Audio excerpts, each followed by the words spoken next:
दोस्तों किसी ने क्या गजब की दो लाइन कही है कि जीवन में हमेशा दोस्त हालात को बदलने वाले रखो, हालात के साथ बदलने वाला नहीं। नमस्ते दोस्तों, मैं प्रवीण ज्ञान रेड्डी से लेकर के आया हूँ एक सच्ची मित्रता की कहानी। दोस्तों इस कहानी को बहुत ही गौर से सुनिएगा। ये जो कहानी एक सच्चे मित्र की पहचान दिलाती है। दोस्तों एक जंगल था, उसमें एक बहुत ही हरा भरा और बहुत ही शानदार वृक्ष था, पेड़ था, बहुत ही हरा भरा था, उसके फल भी आ चुके थे। एक बार क्या होता है कि एक शिकारी जो किसी जंगल में शिकार को ढूंढते ढूंढते आता है और जैसे ही उस पेड़ के पास पहुंचता है उसको उसका शिकार दिख जाता है और तुरंत अपनी बाण और धनुष बाण निकालता है और तीर जो है उसमें जहर को लगा करके तीर छोड़ता है ताकि वो शिकार तुरंत ही मर जाए। तो क्या होता है कि जैसे वो निशाना लगाकर मारता है, वो जो उसका निशाना होता है चूक जाता है और जो शिकार होता है उसका आगे भाग जाता है और वो जो बाढ़ है वो पेड़ पर जाकर लग जाता है।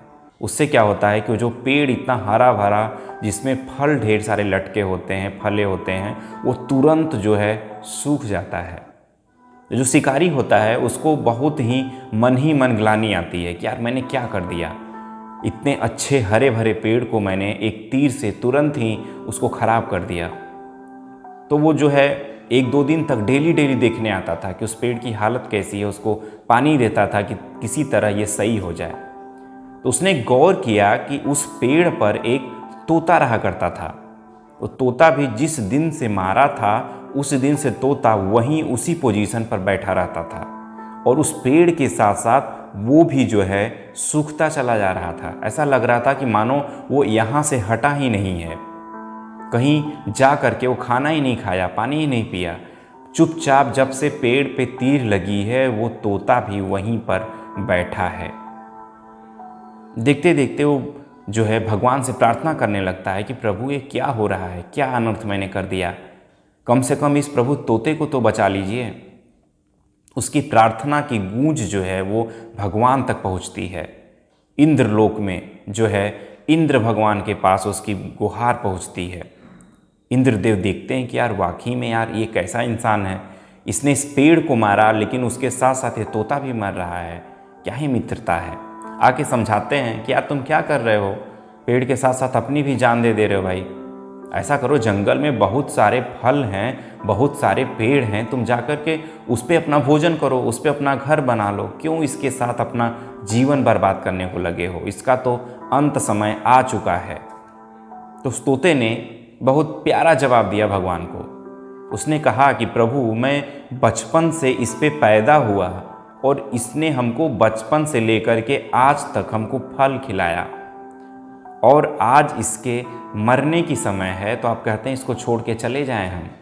प्रभु जाने दीजिए, मेरा भी अंत हो जाने दीजिए, इसने जीवन भर हमको पाला है, आज हम इसकी दुख की घड़ी में इसे हम छोड़ करके नहीं जा सकते। और आप तो भगवान हैं, आप कैसे ऐसी राय दे सकते हैं कि मुश्किल घड़ी में आप इसका साथ छोड़ के चले जाए।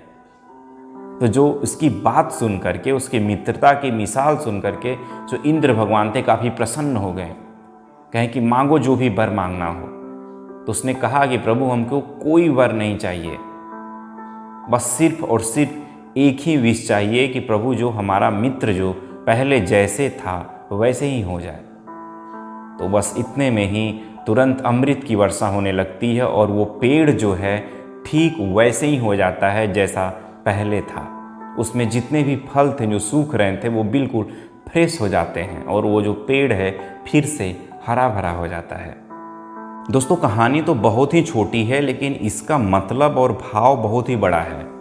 जब कभी भी दुख की घड़ी आती है ना, तो जो इंसान होता है वो मानसिक रूप से परेशान हो जाता है, मानसिक रूप से, भावनात्मक रूप से, हर तरीके से परेशान हो जाता है। और उसके ऊपर से जब उसके अपने साथ ना देना तो वो बिल्कुल टूट सा जाता है।